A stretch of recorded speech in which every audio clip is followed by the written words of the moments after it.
మాజీ ముఖ్యమంత్రి వైసీపీ అధినేత వైఎస్ జగన్ పై గత ఎన్నికలకు ముందు విజయవాడలో గులకరాయి విసిరిన కేసులో నిందితుడిగా ఉన్న వేముల సతీష్ తాజాగా అదృశ్యమయ్యాడు. ఉన్నట్లుండి విజయవాడలోని తన ఇంటి నుంచి అదృశ్యం కావడంతో ఒక్కసారిగా కలకలం రేగింది. ఈ నేపథ్యంలో అతని తల్లిదండ్రులు ఇచ్చిన ఫిర్యాదు ఆధారంగా కేసు నమోదు చేసిన పోలీసులు గాలింపు ప్రారంభించారు. జగన్ పై గతంలో గులకరాయితో దాడి చేసిన కేసులో నిందితుడిగా ఉన్న సతీష్ ఈ నెల 18న ఇంటి నుంచి పారిపోయాడు. అతని ఆచూకీ కనిపించకపోవడంతో తీవ్రంగా గాలించిన కుటుంబ సభ్యులు చివరికి ఈ నెల 20న పోలీసులకు ఫిర్యాదు చేశారు. అప్పటి నుంచి పోలీసులు గాలింపు చేపట్టారు. చివరికి పోలీసులు సతీష్ను కడపలో గుర్తించారు. దీంతో అతన్ని అదుపులోకి తీసుకుని విజయవాడకు తీసుకొచ్చి కుటుంబ సభ్యులకు అప్పగించారు.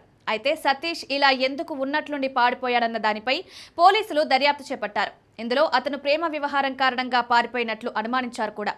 చివరికి ఇంట్లో తల్లిదండ్రులు మందలించడం వల్లే ఇలా విజయవాడ నుంచి కడపకు పారిపోయినట్లు గుర్తించారు.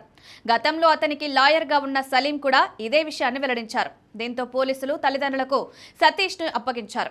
దీంతో కథ సుఖాంతమైనట్లయింది.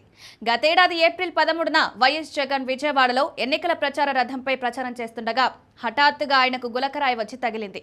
జగన్ కంటికి సమీపంలో ఈ రాయి తగలడంతో స్వల్ప గాయమైంది.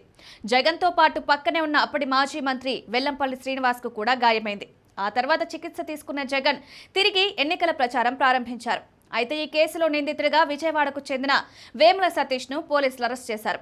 అప్పట్లో అరెస్టు కూడా చేసి కోర్టు విచారణ తర్వాత బెయిల్పై వదిలిపెట్టారు. ఇప్పుడు అతను ఉన్నట్లుండి మాయడం కావడంలో ఇందులో రాజకీయ ప్రమేయంపై పోలీసులు ఆరా తీస్తున్నారు.